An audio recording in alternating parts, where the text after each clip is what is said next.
والسلام على عباده الذين اصطفى اما بعد فاعوذ بالله من الشیطان الرجیم بسم اللہ الرحمن الرحیم۔ کل کا جو درس تھا 20 جولائی کا، وہ قربانی کے فضائل اور مسائل پر ہوا تھا۔ آج جو 20 ہے کہ 21 ہے؟ 20 ہے۔ آج کل 19 کا درس بھی قربانی کے فضائل مسائل پر ہوا تھا۔ آج 20 جولائی بروز منگل 2021 کا یہ درس بھی قربانی کے عنوان پر ہوگا۔ چند فضائل اور چند مسائل بیان کیے جائیں گے۔ آپ دعا فرمائیں کہ رب کریم مجھے شرح صدر کے ساتھ حق سچ بیان کرنے کی توفیق عطا فرمائے۔ کل بھی میں نے بیان کیا تھا کہ ذبح کی دعا، انی وجہت وجہی للذی فطر السماوات والارض حنیفا وما انا من المشرکین، ان صلاتی و نسکی و محیای و مماتی للہ رب العالمین لا شریک لہ و بذالک امرت و انا اول المسلمین اللہم منک۔ آگے آپ نے جس کا نام لینا وہ لے سکتے ہیں، اور اس کے بعد بسم اللہ اللہ اکبر پڑھ کے ذبح کیا جائے گا۔ جب ذبح کر لے تو پھر بھی دعا ہے، اللہم تقبل منی کما تقبلت من ابراہیم خلیلک و محمد عبدک و رسولک علیہم السلام۔ یہ دعا ہے قربانی کے ذبح کے بعد کی۔ بولیے ذبح کی ترجمہ کر دوں، اے اللہ تو اس قربانی کو میری طرف سے ایسے قبول کر جس طرح تو نے ابراہیم علیہ السلام کی طرف سے قبول فرمائی تھی، اور اپنے محمد صلی اللہ علیہ وسلم کی قربانی جس طرح قبول فرمائی تھی اسی طرح میری قربانی بھی قبول فرما۔ اور اس دعا میں سمجھے تو اشارہ بھی ہے کہ اللہ ان بزرگ ہستیوں کی طرف وسیلے سے میری قربانی کو قبول فرما لے۔ ایک ہستی حضرت ابراہیم خلیل اللہ کی، اور دوسری ہستی حضرت محمد رسول اللہ کی۔ پڑھیے صلی اللہ علیہ وآلہ وسلم۔ دوسرا مسئلہ یہ عرض کرنا تھا کہ نبی کریم پڑھیے صلی اللہ علیہ وسلم نے کیا قربانی کی، ذرا یہ سمجھیے گا۔ حدیث پاک ہے ابو داؤد شریف کی، اور حضرت ابو سعید خدری رضی اللہ تعالی عنہ فرماتے ہیں کہ قال کان رسول اللہ یضحی صلی اللہ علیہ وسلم بکبش اقرن فحیل ینظر فی سواد یاکل فی سواد ویمشی فی سواد۔ ابو سعید خدری کے بیان کرتے ہیں کہ نبی اکرم صلی اللہ علیہ وسلم نے سینگوں والا نر مینڈھا قربان کیا کرتے تھے، جس کی آنکھوں، منہ اور پاؤں کے پاس سیاہی یعنی سیاہ بال ہوتے تھے۔ ایک مسئلہ اور یاد رکھیں، بعض نادان یہ کہتے پھر رہے ہیں کہ جی فلاں کی بیٹی کی شادی ہے، جو پیسے آپ نے ادھر لگانے ہیں ادھر دے دو۔ تو میں کہتا ہوں یہ تو تم حج کے موقع پر بھی کہہ سکتے ہو، لہذا پھر حج بھی چھوڑ دے۔ یہ تم عمرے پر جانے والے کو بھی کہہ سکتے ہو، لہذا عمرہ بھی چھوڑ دے۔ آخر ریاست کس کام آئے گی؟ ریاست کی کیا ذمہ داری ہے؟ وزیر کے بیٹے بیٹی کی شادی ہو تو دھوم دھام دیکھا کرو۔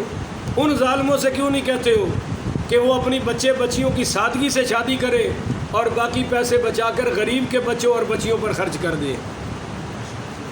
ان کو کرنا چاہیے یا نہیں کرنا چاہیے؟ ان سے کوئی نہیں کہتا۔ خیر، یہ ہیلا بھی جائز ہے، یہ بے دین لوگوں کے ڈھکوسلے ہیں۔ صاف ظاہر ہے جہاں اللہ نے حکم دیا ہے کہ قربانی کرو، میرے نبی کریم رؤوف الرحیم پڑھیے صلی اللہ علیہ وآلہ وسلم نے تو یہاں تک کیا کہ آپ نے فرمایا میری بیٹی فاطمہ، جب تمہارا قربانی کا جانور ذبح ہونے لگے تو تم اوپر جاؤ، اس کے خون کے گرنے سے پہلے پہلے اللہ قربانی کرانے والے کے پچھلے سارے گناہ معاف فرما دیتا ہے۔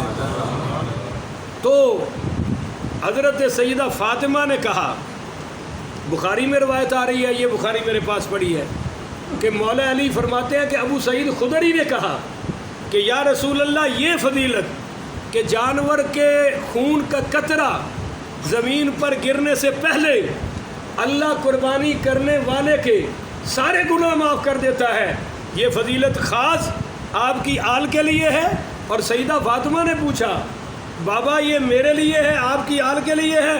آپ نے فرمایا نہیں، یہ قیامت تک فضیلت میری ساری امت کے لیے ہے، یہ فضیلت میری ساری امت کے لیے ہے۔ تو جب اللہ فرما رہے قربانی کرو، اور ہمارے نبی کریم پڑھیے صلی اللہ علیہ وآلہ وسلم نے فرمایا کہ عید الاضحیٰ یوم النحر کے دن، عید الاضحیٰ کے دن اللہ تعالیٰ کے ہاں کوئی بھی عمل جانور کو قربان کرنے سے بڑھ کر اللہ کے ہاں نہیں ہے۔ اور ہمارے نبی کریم پڑھیے صلی اللہ علیہ وآلہ وسلم نے فرمایا، یہ میں ابھی آپ کو ایک حدیث سنا دوں، اگرچہ میں بعد میں سنانا چاہتا تھا پر ابھی سنا دیتا ہوں تاکہ یہ یقین ہو جائے۔ ہمارے نبی کریم پڑھیے صلی اللہ علیہ وآلہ وسلم نے فرمایا، یہ حدیث آ گئی ہے جی صفحہ 62 پر، ابو داؤد میرے سامنے ہے، یہ ہے فقال یا ایھا الناس ان علی کل اہل بیت فی کل عام اضحیۃ وعطیرۃ، یہ پڑھنا چاہتا تھا دوسری پڑھ گیا۔ ان رسول اللہ صلی اللہ علیہ وسلم قال من کان لہ سعۃ، کہ جس کو اللہ نے وسعت دی ہے، بولیے جس کو اللہ نے وسعت دی ہے، ولم یضحی، اور وہ وسعت کے باوجود قربانی نہیں کرتا، تو فلا یقربن مصلانا، وہ ہماری عیدگاہ میں نہ آئے، بولیے وہ ہماری عیدگاہ میں۔ ظالمو، جب اللہ حکم دے رہا ہے قربانی کرو اور حضور فرما رہے ہیں جو وسعت کے باوجود نہ کرے وہ ہماری عیدگاہ میں نہ آئے، تو پھر تم کیسے کہتے ہو جی یہ پیسے فلاں جگہ پہ دے دو، فلاں جگہ پہ دے دو؟ یہ پیسے اللہ کے ہیں اور وہی لگیں گے جہاں رب فرمائے گا، رب کا رسول فرمائے گا۔ لو جی یہ مسئلہ حل ہو گیا۔ ایک مسئلہ ضمنی طور پہ اور بتا دوں، اور وہ بڑا قیمتی مسئلہ ہے، وہ یہ ہے کہ ہمارے ہاں بھینس کی قربانی جائز ہے، بولیے ہمارے ہاں بھینس کی قربانی تے بھینس دے بچے دی بھی وہ دی بھی یعنی کٹی تے کٹے دی بھی جائز ہے۔ شرط بعد میں بتاؤں گا، پہلے یہ سن لیں۔ اللہ تعالیٰ نے فرمایا کہ ثمانیۃ ازواج من الضأن اثنین ومن المعز اثنین ومن الابل اثنین ومن البقر اثنین، یہ ٹوٹل 8 جانور ہو گئے۔ بولیے کتنے جی؟ جن کا یہ اللہ نے حکم دیا ہے سورہ انعام آیا نمبر 143 اور 144۔ اس میں کیا ہے کہ 8 جانور، 2 بھیڑیں، 2 نر اور مادہ، 2 بکریوں میں سے، بکری اور بولو تو صحیح تھا جو تھانوں آندہ کوئی نہیں، آگے جناب 2 اونٹ، اونٹنی اور 2 گائیں، 8 ہو گئے۔ اب آگے بھینس کیسے آ رہی ہے؟ یہ جناب کتاب الاجماع ابن منذر رحمۃ اللہ علیہ کا انہوں نے اجماع امت نقل کیا ہے۔ وَأَجْمَعُوا عَلَىٰ أَنَّ حُكْمَ الْجَوَامِيسِ حُكْمَ الْبَقَرِ، کہ پوری امت کا اجماع ہے کہ بھینس گائے کے حکم میں شامل ہے، بھینس گائے کے حکم میں شامل ہے۔ اچھا جی آگے چلیے، منجد میں ہے، لغت کی کتاب ہے، الجاموس ضرب من کبار البقر، کہ بھینس بھی گائے کی ایک قسم ہے، بولیے بھینس بھی گائے کی ایک قسم ہے۔ اچھا جی امام حسن بصری رحمۃ اللہ علیہ کا فرمان مصنف ابن ابی شیبہ جلد 7 صفحہ 65 پہ آ رہا ہے کہ الجاموس بمنزلۃ البقر، کہ امام حسن بصری رحمۃ اللہ علیہ، جس وقت دیوبندی بریلوی اہل حدیث کوئی بحث نہیں تھی، سب اہل سنت تھے، بولیے سب اہل سنت تھے، تو اس وقت امام حسن بصری پہلے کون ہے یہ بھی سن لو، یہ ام المومنین سیدہ ام سلمہ کی نوکرانی کے بیٹے ہیں، حضور کی جو زوجہ ہیں ام المومنین ام سلمہ، ان کی نوکرانی کے، ان کی والدہ ماجدہ ان کو حضور کے گھر چھوڑ کر بازار جاتی تھی سودا لینے، پیچھے سے یہ روتے تھے تو سرکار دو عالم صلی اللہ علیہ وسلم کی زوجہ پاک ان کو اپنا دودھ پلا دیتی تھی۔